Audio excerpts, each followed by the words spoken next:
So I've been using VPNs for a while now, and I've come to form a solid idea around what a good, safe VPN looks like.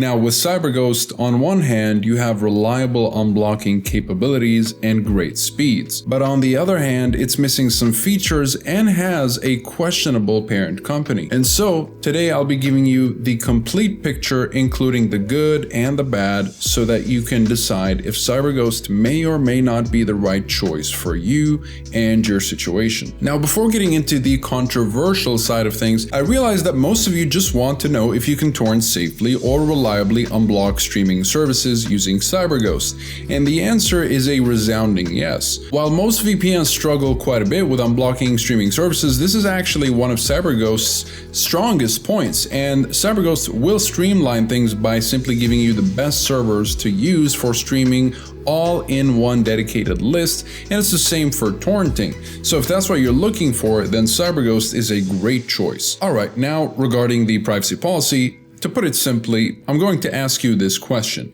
Which VPN would you trust more? A VPN provider that says it doesn't keep any logs and then they go the extra mile to pay a third-party independent audit firm to verify that claim by publishing the audit reports for the public to read?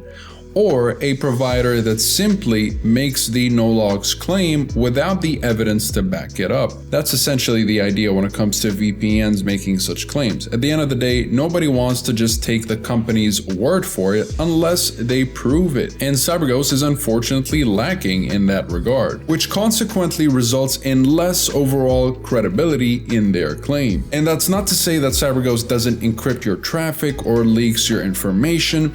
When using CyberGhost, your internet service provider won't be able to see what you're doing and won't be able to request any logs from CyberGhost. But in the case where a major government body such as the NSA or CIA demands information from CyberGhost, this is where the privacy policy plays a big role. And this is where an independent audit report plays a bigger role by showing users exactly what's being logged and what's not being logged about them. Now, don't get me wrong, CyberGhost is actually one of the better VPNs in the industry, especially if you want a solid VPN that secures your data when you're on public Wi-Fi, a VPN that keeps your data safe and prevents any leaks.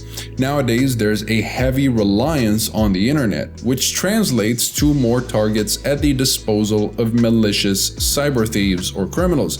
And if you're someone who works remotely from home, you have even more of a reason to protect your online data. And CyberGhost certainly provides the protection needed in the form of solid encryption, which hides away your online activity from those trying to intercept it. CyberGhost also boasts some pretty convenient features such as exceptions and app rules.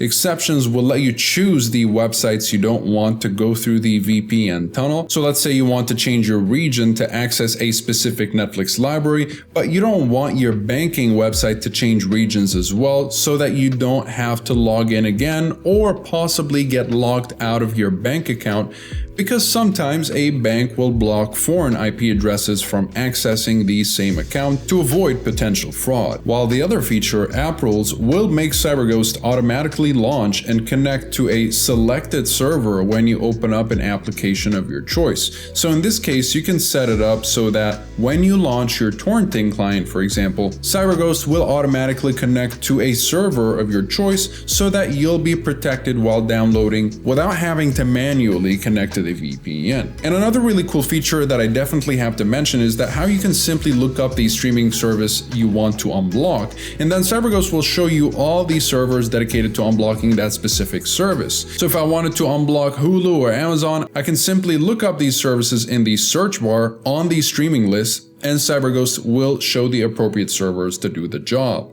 Regarding the protocol settings, you do get OpenVPN, IKEV2, WireGuard, and while I typically recommend WireGuard since it's the fastest of all protocols, in CyberGhost's case, it's better to keep the protocol selection on automatic, because oftentimes when on WireGuard, I found myself futilely waiting for the VPN to connect, and that's likely because not all 7,000 plus servers support WireGuard, so it's just something to keep in mind. And if you're not familiar familiar with WireGuard, it's simply a modern protocol that performs better than any other protocol in nearly every way. And most VPNs are now implementing it due to its high performance and reliable security. So it's great to see CyberGhost offering WireGuard as an option.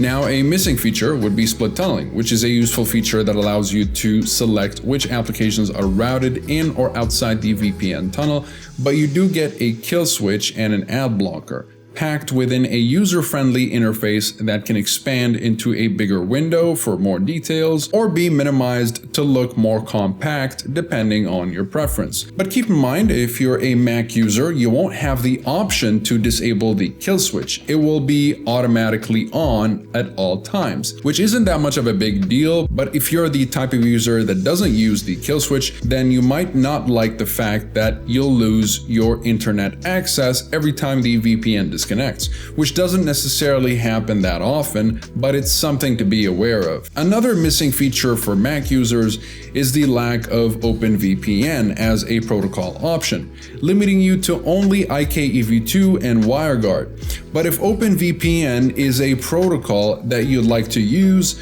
you're still able to set up a manual configuration on your Mac, but for most people, honestly, this won't be very necessary as IKEv2 and WireGuard will suffice. Might I also add that if you're in China, simply forget about CyberGhost, since it won't function due to the lack of obfuscation, which is the feature that usually helps with bypassing censorship firewalls such as the Great Firewall of China. And obfuscation is basically when a VPN is able to hide the fact that it's a VPN when it connects to the internet, so that your internet service provider won't even be able to tell that you're using a VPN in the first place. Now, the lack of functionality of CyberGhost in China is not something that's unique to CyberGhost, by the way. Most VPNs struggle with bypassing the Chinese firewall, and it's a rare sight for a VPN to reliably work in China. But if that's something you're looking for, then I'll leave a link below to the review of the best VPN for China. Now, all of these different flaws and criticisms I brought up are not necessarily deal breakers for me personally, but here's what concerns me most with CyberGhost. And this is the controversial bit that I referenced in the beginning. The parent company, formerly known as Crossrider, has been renamed to Cape Technologies. And there's a lot to unpack here, but long story short, the company was founded in Romania back in 2011 and sold to Crossrider in 2017 for about $9.7 million.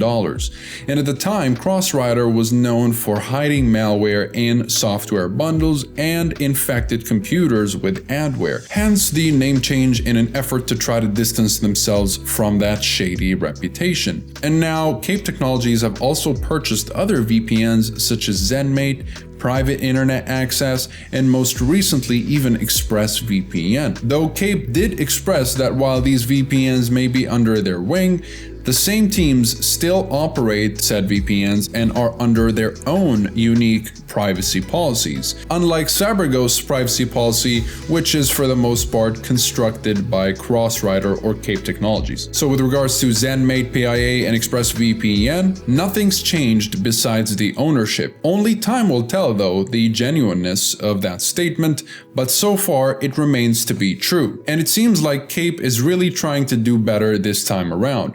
But ultimately, the lack of independent audit reports with CyberGhost is the main reason why I prefer ExpressVPN over it. So to sum it all up, what do I think of CyberGhost? Now, during my time with CyberGhost, I was able to successfully hide my IP address, it prevented DNS and WebRTC leaks, and I consistently got reliable access to a multitude of streaming services with impressive speeds that surpassed most other VPNs. So in this regard, CyberGhost is a solid VPN. But let's say you're a journalist, a whistleblower, maybe a privacy-conscious user, or simply someone who lives in a restrictive country. Then CyberGhost may not exactly be the most ideal VPN for you. And that's why I personally still prefer ExpressVPN for daily use. And it's because I want that extra peace of mind that comes with an audited privacy policy, as it is the case with ExpressVPN. But if you're looking for a much cheaper alternative, time-saving, convenient features that get you going without even having to interact with the VPN itself, very reliable reliable access to various streaming services, and solid encryption that lets you download or torrent safely, then CyberGhost would likely be the right VPN for you. I'll include affiliate links to both CyberGhost and my recommended VPN in the description down below if you guys are interested in either of them. Thank you guys very much for watching, and if you want to see more of these reviews, feel free to support me by liking the video and subscribing. The research, testing, and fact-checking does take quite a bit of effort, and it would make my day to see that you guys like what I do. And definitely comment below if you have any questions or suggestions for future videos.